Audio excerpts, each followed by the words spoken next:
It's a brutal scene, screams of pain, chaos machine, kick out crew, we're ready for the fight, breaking bones, taking it to the height. In the face of darkness, we rise as one. With every blow, our spirit won't be undone. KOC is here, never back down. Bring the pain, you better feel our crowd. Down songs on, kicking it into gear. Bodies collide, the pain is crystal clear. Kick out and tune, the battle's just begun. We'll fight till the end, we won't be undone.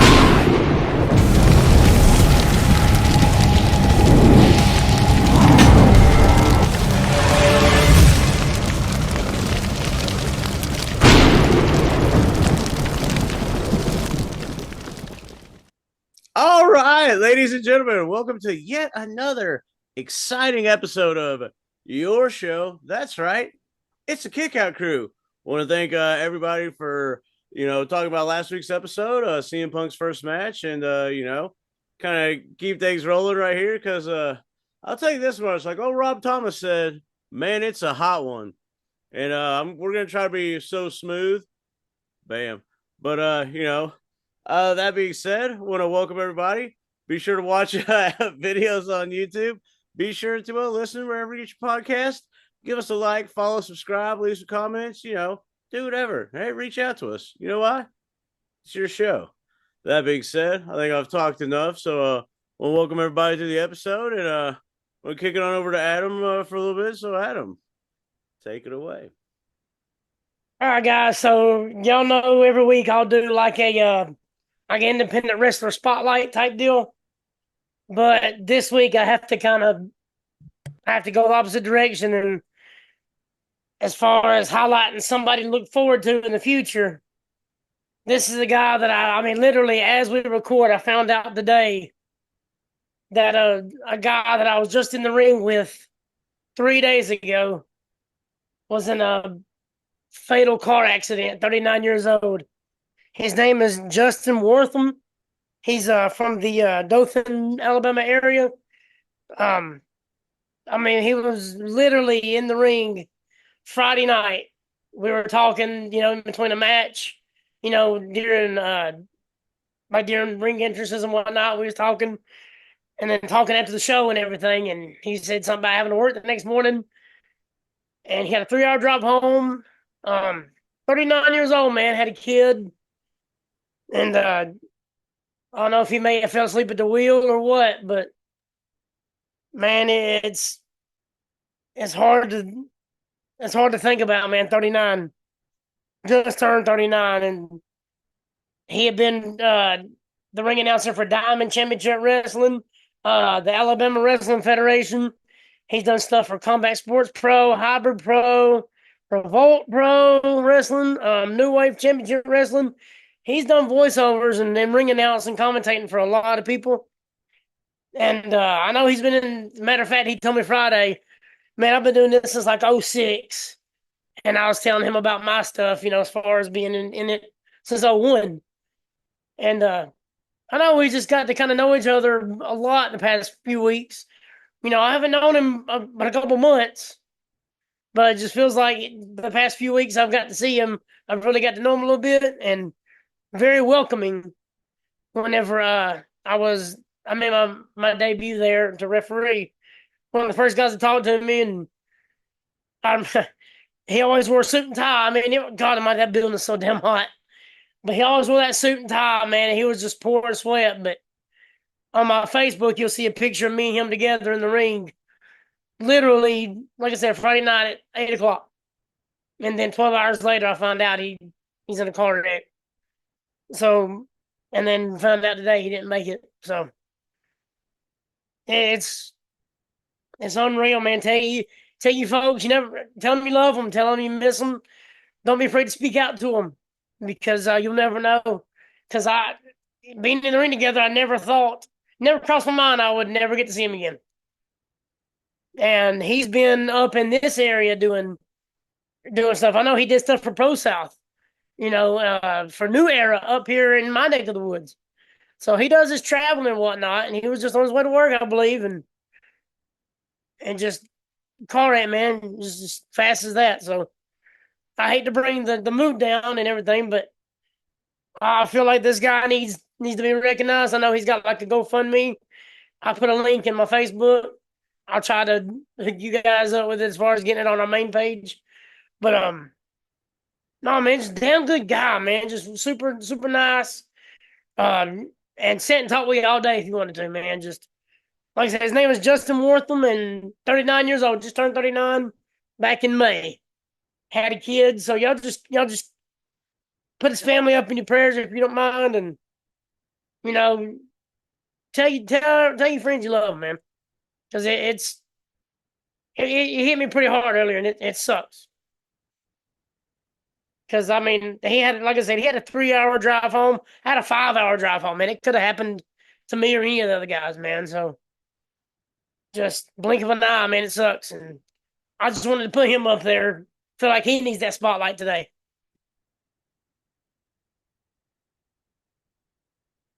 But that's it on my end, guys.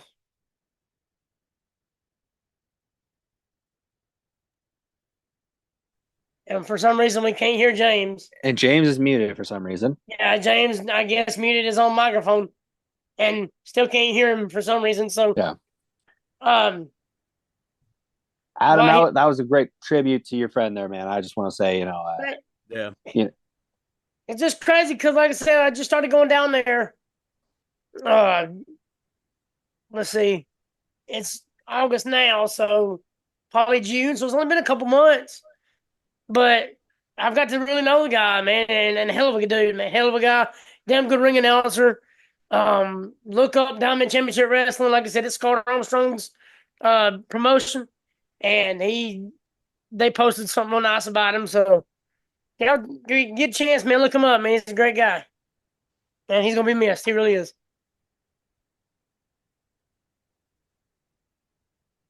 Yeah, T's and P's to his family. We're gonna share the GoFundMe link for sure. Do what we can. But yeah, sorry to hear Adam, but It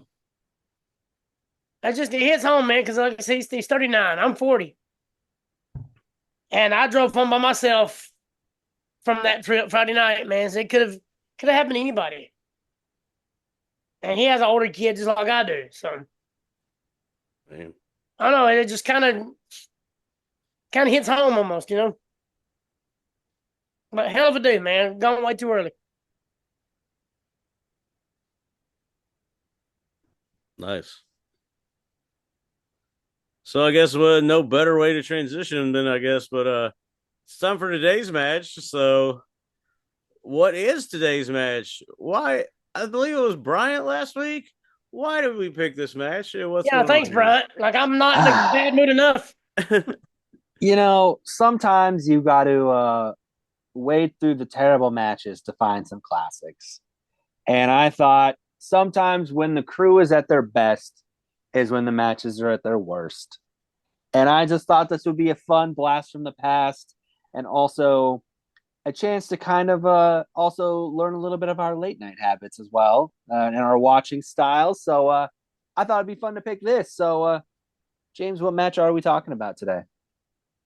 Oh, well, glad you asked, because it is Hollywood Hulk Hogan and Eric Bischoff versus Diamond Dallas Page and Jay Leno. It took place at WCW Road Wild.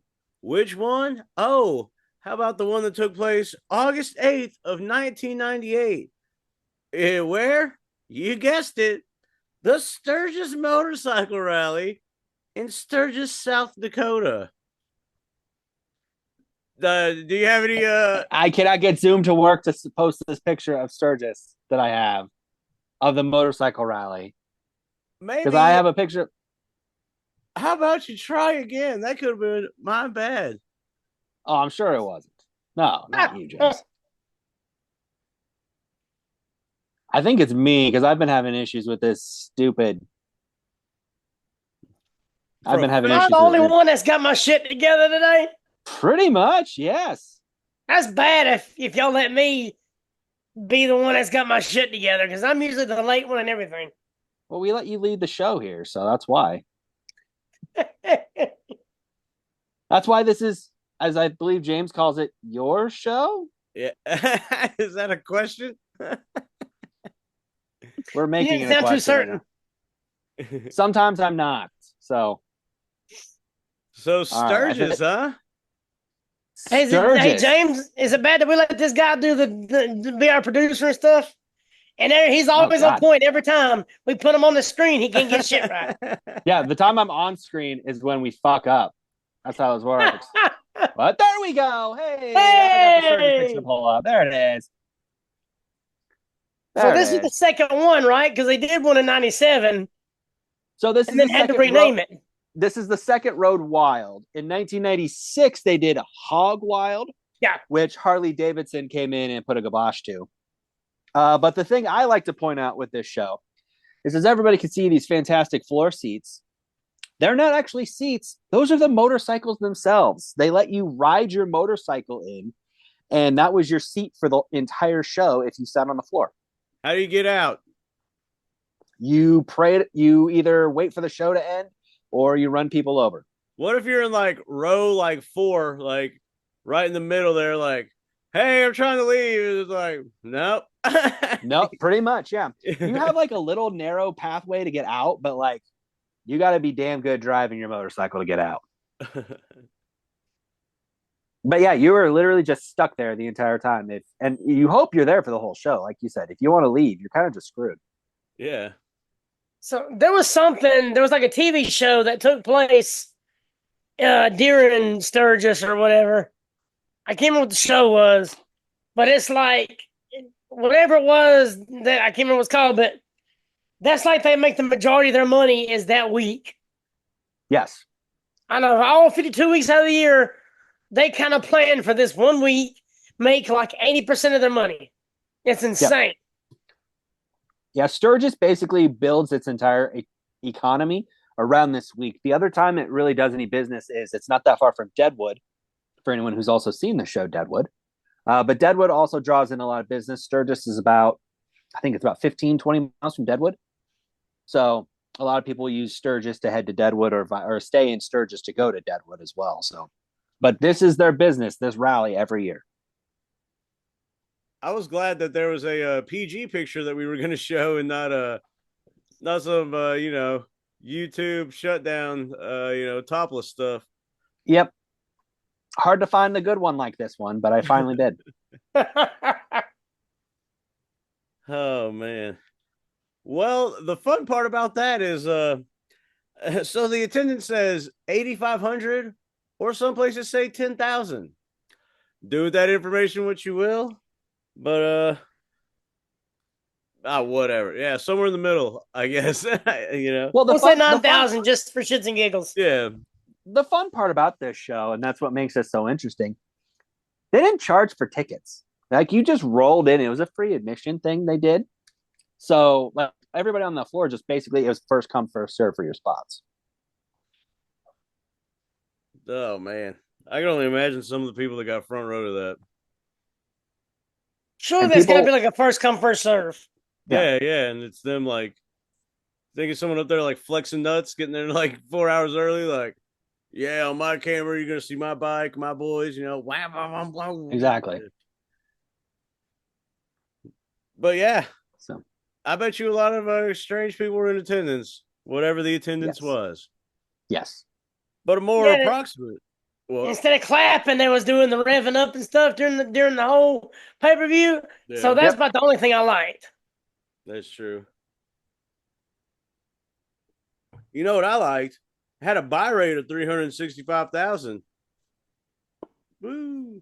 And I was had one a of match those. length. You know what I did not like? It had a match length of 14 minutes 31 seconds, and couldn't find a Meltzer rating. Honestly, didn't really look that hard. Pretty sure it was going to be a dud. Probably. But yeah, some would say that if you pull out Peacock, and it is what, season 2? Yes. Episode 1. That's it. Time code of 2 minutes, 2 hours, 23 minutes, 30 seconds. 2:23:30. Yeah, since it's a little bit lengthy, or not really too lengthy, but I went ahead and cut out the entrances because they talk a lot during the whole thing. It's true. So I'm going to pretty much just kind of start where Jay Leno, he's in the ring, and what happens from there.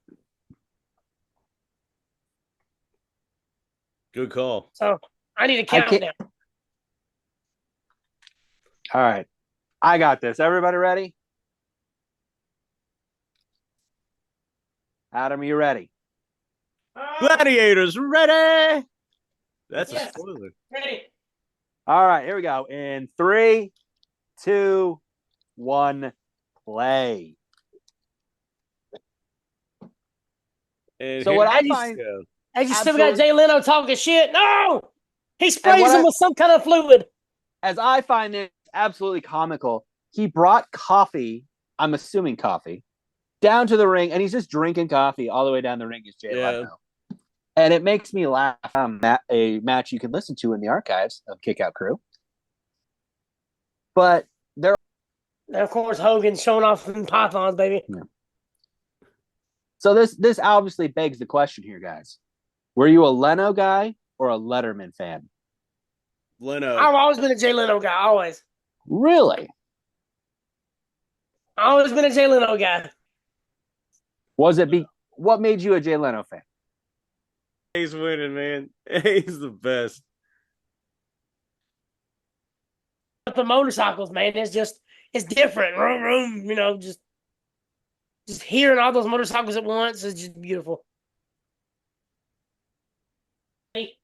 that was a funny exclamation. Yeah.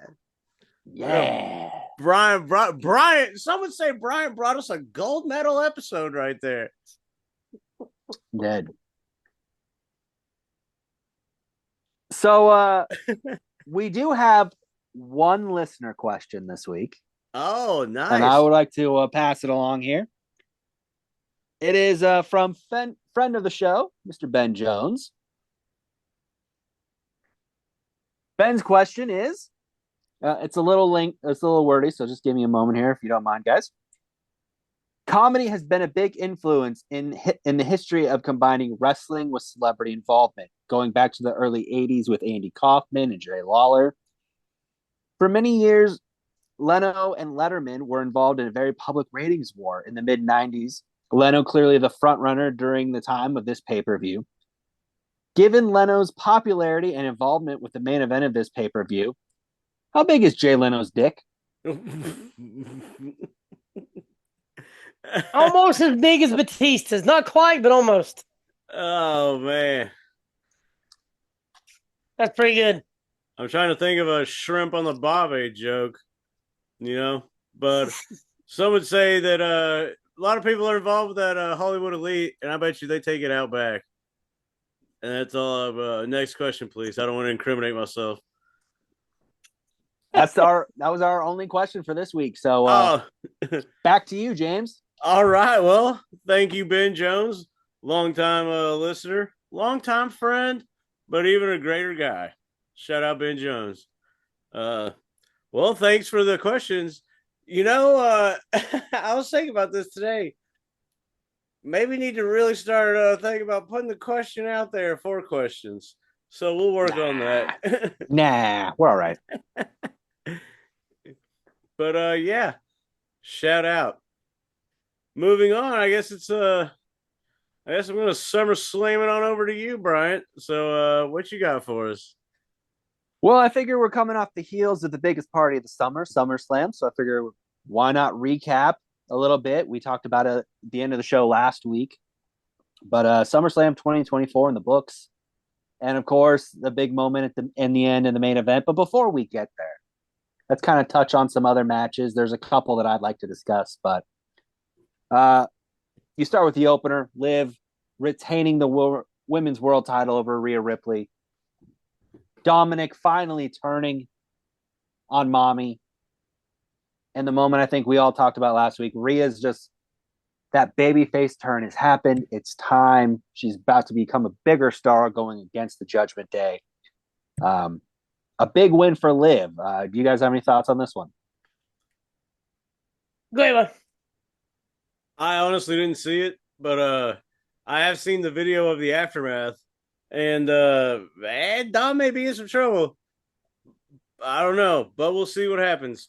And do you think Rhea stops with all the goth stuff, or is that a thing she keeps? I hope she keeps it. I think she does too. So, Adam, do you have anything you want to throw in on this one? Dude, I tell you what, Liv Morgan has put on a performance here lately that I don't think anybody knew she had. But she has every week, man, she comes out, just does something to surprise everybody. She's good in the ring. I mean, who would have thought a year ago she'd be our champion, and very believable too. I mean, she's doing great, dude. I'll give her that. They're booking her right, putting her in the right segments. She's putting the time in, the effort. You can tell she's practicing. So she looked good, and I'm glad they didn't put it on Rhea all of a sudden. That way they can extend the storyline. Hopefully another couple of months. That way Rhea's got something to do. Liv's got something to do. Yeah. And then she ultimately slays the Beast in Liv. And it's weird to say that because usually you think the Beast is Rhea. But Rhea's now the babyface going after the belt. And everybody knows the chase is better than the win. Right. So, but Liv she surprised a lot of people, and I'm proud. I'm proud to say that. I mean, it's been good. That's all I know to say. It's been good. Yeah. And damn you, Dirty Dom. I know why they call you Dirty. There it is. All right. So other matches on the card, we had the Intercontinental title. Braun Breaker gets his crowning moment, defeats Sami Zayn, wins the Intercontinental Championship. Queen Nia Jax wins the SmackDown, the WWE Women's Championship. And a match where I'd like to kind of give some flowers. LA Knight, yeah, wins the United States title over Logan Paul. A lot of people want to just crap on Logan Paul. We've kind of already mentioned him a little bit on the show earlier. I think this kid has brought so much, not just the eyeballs, but he puts the time in. He's trying to make this his thing, and you see the work is paid off. I was saying to somebody on a Zoom that I was on, I could see Logan Paul winning the world title someday. I really can. If he stays in it, I could see him being a world champion. Would he be worthy of it? I don't know, but they would do it for eyeballs. So, but I kind of ran through 3 matches there. I don't know if you guys want to touch on any of those, or like I said, heap some praise on Logan or LA Knight. I feel like Logan, LA Knight, I think that was kind of predictable because it's kind of like, how many times can you just beat LA Knight, man, before everybody gets tired of it? So I feel like that was kind of predictable, but still, though, like I said earlier, Logan Paul's putting in the work. How many guys do you know that can stand there, jump to the top rope, like twist, and then do like a moonsault from the top and hit it right and hit it good? Yep. I mean, his timing was good. Where he needed to be was great. I mean, I don't want to compare him to Kurt Angle as fast as to compare him as far as how fast he's gotten on to the wrestling business or whatever, but because Kurt Angle's just an anomaly. But right. I mean, other than Kurt Angle, I can't compare him to anybody else, man, because he's only been around 2 years and he's earned his spot, man. He's put the time in. Even Triple H said, look, he's not doing his boxing stuff that much. His other stuff he's really not doing no more because he's concentrating on wrestling. And that says a lot, man. Yep. So as long as he's willing to put in the time, I'm all for it.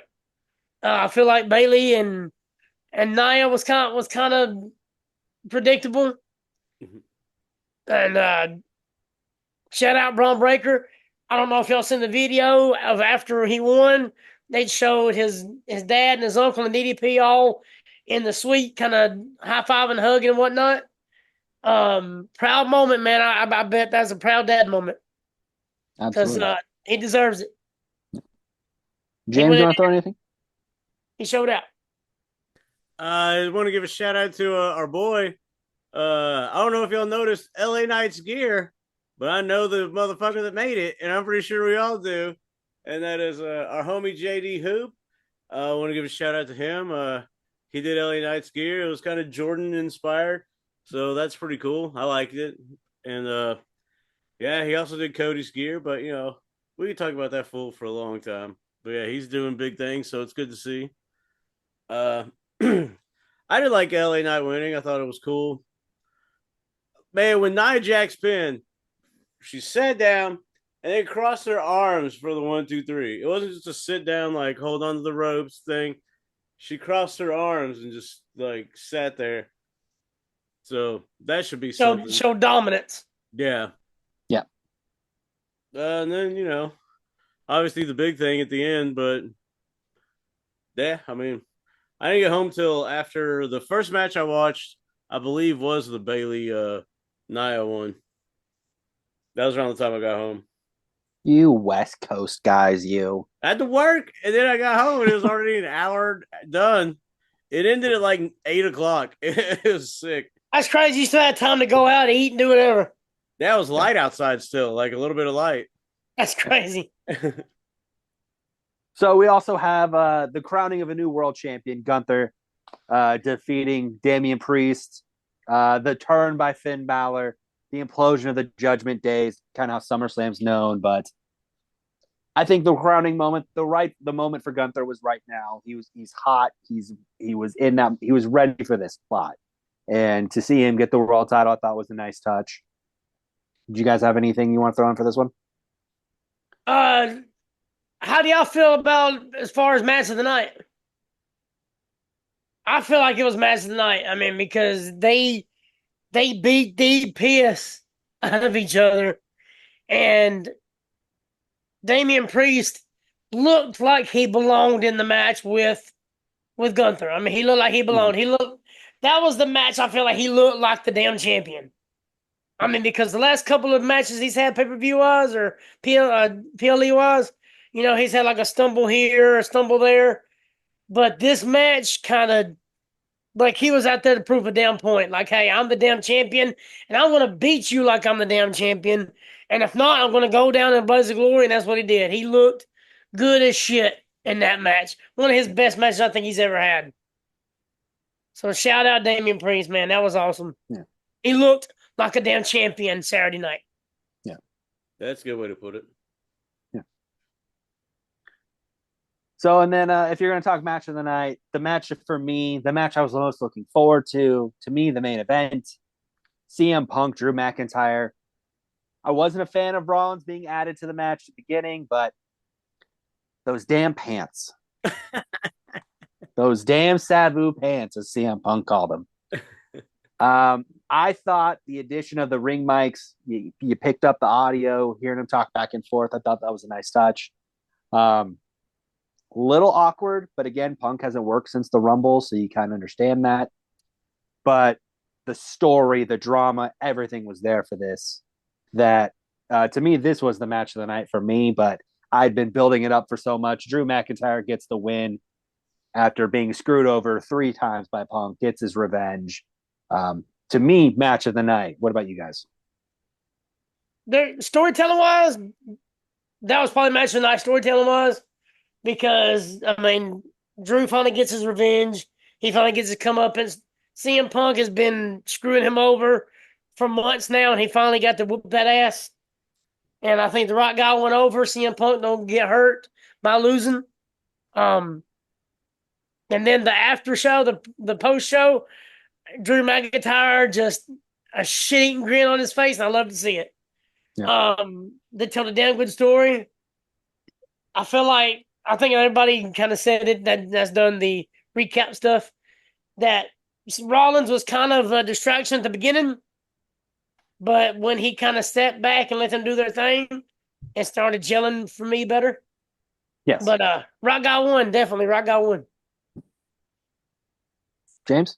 Yeah, I dug it. It still seems like there's a lot of meat left on that bone. You know what I'm saying? So Mhm. I don't know if it's a conclusion or where you keep going with it. I guess still. So anxious to see that, but I know they're gonna stretch it out for something. Yeah. But Yeah. with all those 3 players, you can just keep rotating them around. You know. Yeah.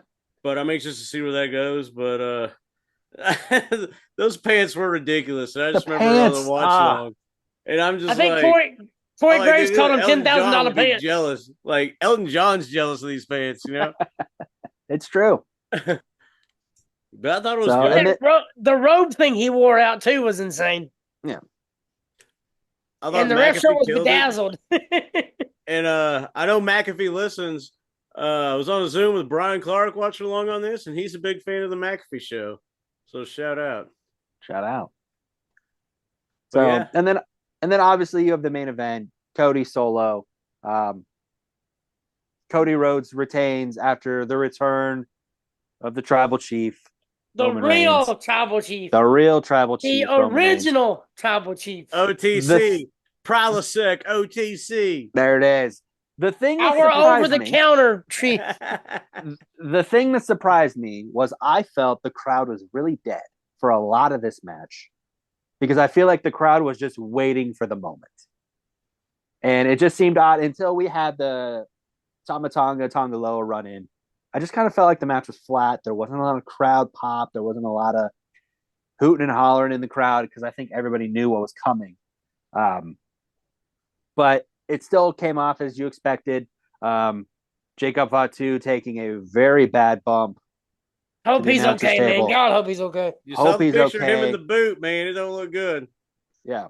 So we're hoping it's just kind of a little, take a couple weeks off, feel a little better. But So I've heard it's also a storyline to keep him away from Roman right now. I've heard it could be a storyline that way. It's Roman Solo and not Roman Jacob, because that's money right there. Roman Jacob Fatu. For real. That's freaking money, dude. Yeah, that's true. So I wouldn't surprise me if they're just in storyline basis to keep them away from each other right now. I could see it too, but again, just seeing the replays of that stuff like that, hit right on the edge of that table, and it could just be bad. But hope he's okay though. Yeah, but as expected, the return of the Tribal Chief, Roman Reigns. Are you guys excited for Roman to be back? I think here's my thing to double back on the crowd being dead and all that. So everybody knew that Solo was not the main event material. Sorry to say it, but when they booked this match, everybody and their mother knew, oh, Roman's coming back. Like, because that's not a main event. No offense, but it's just not. Especially a SummerSlam main event.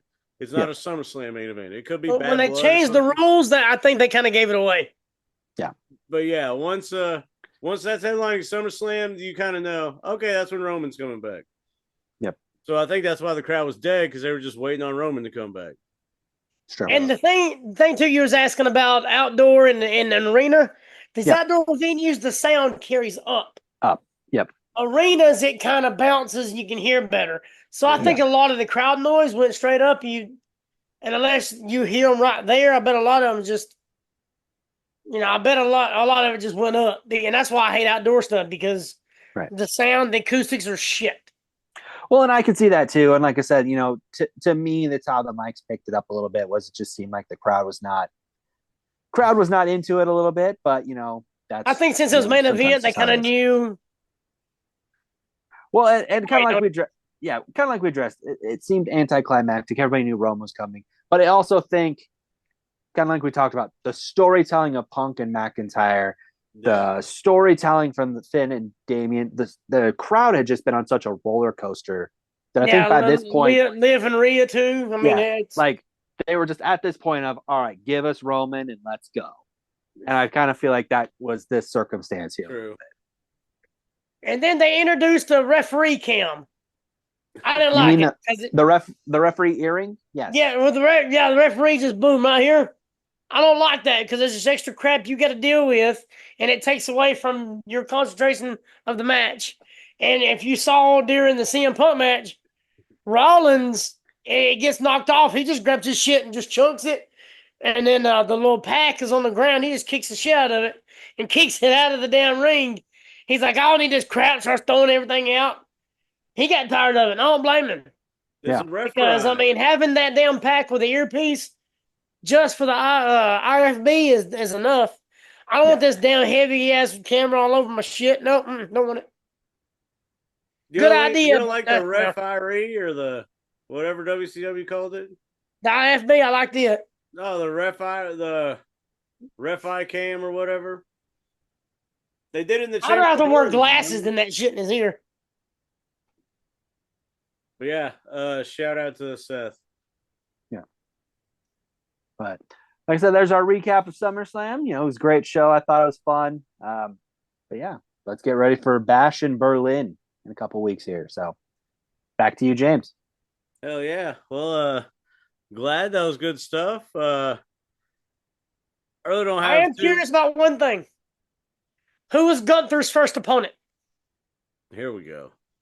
Would you like me to spoil that for you? I want to. Who? You already know. I already know. It was literally just announced on Raw, and I already got the Oh, okay. notification Well, they for just it. announced it, then don't. Yeah, I just got it announced, and I just got a notification for it. So I do know. So I will stay quiet. What do you think, James?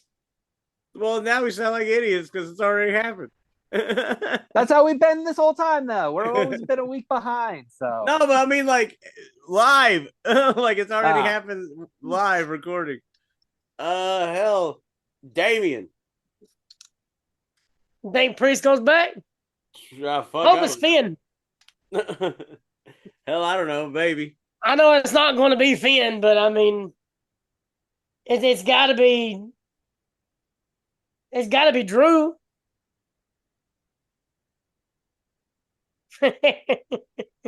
I'm just I gonna be know we quiet. sound like idiots right now. We're probably all wrong. I'm just gonna be quiet. Yeah. But no, Back to you. that's all I was curious about. Yep.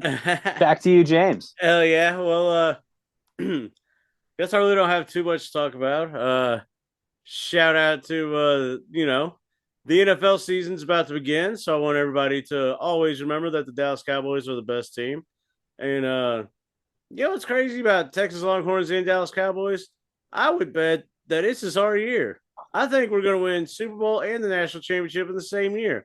Oh, it's your first year in the SEC. Yeah, we're going to fucking beat every one of them. So, cry me a river when we're holding up the trophy.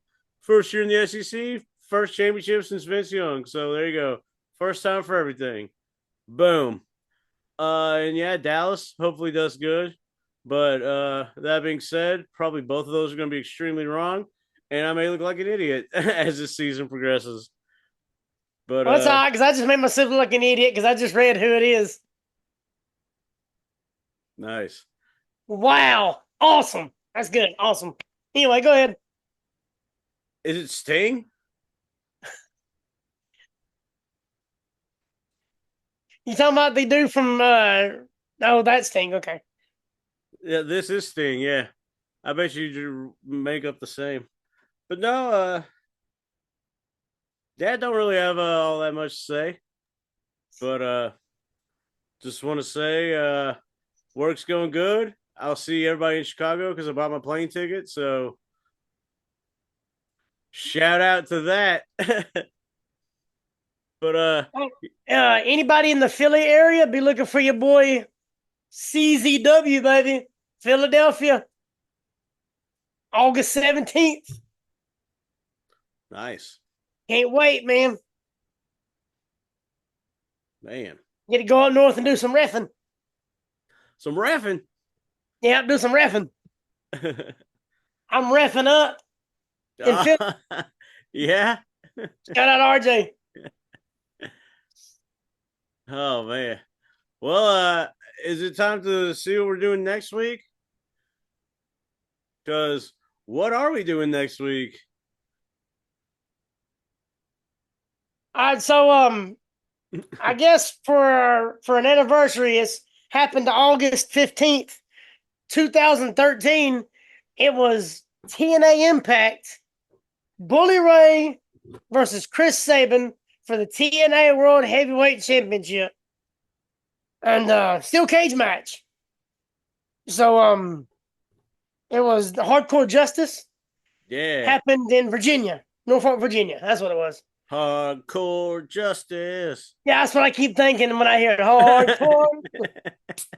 So I figured there was a couple of options. I know we had like Kane versus Matt Hardy, SummerSlam, and then some John Cena next to stuff. So I figured we'd go kind of take a left, right turn, whatever, and go TNA Bully Ray versus Chris Sabin. 2013 steel cage match. I like it. Yeah, I love some Bully Ray, especially singles Bully Ray. Oh yeah, dig it. So that's next week. And anybody got anything else to say before we shut her on down? Nah, just like I said at the beginning, man, just y'all think about my buddy Justin Wortham's family, just completely out of nowhere, dude. Talking to this guy in the ring. 12 hours later, has a car wreck going home or at home. So just hug your loved ones, tell them you love them. That's all I got. Well, hey, ain't no better way to end it than that. Always, be there for the people that are there for you. Be there for people when you can. And, just be there sometimes because you never know. Tomorrow's never promised. And, today we just don't want to give away. So appreciate everybody listening. Had a good episode. Can't wait for next week. So I guess what better way to end than this than just a solid goodbye. Run?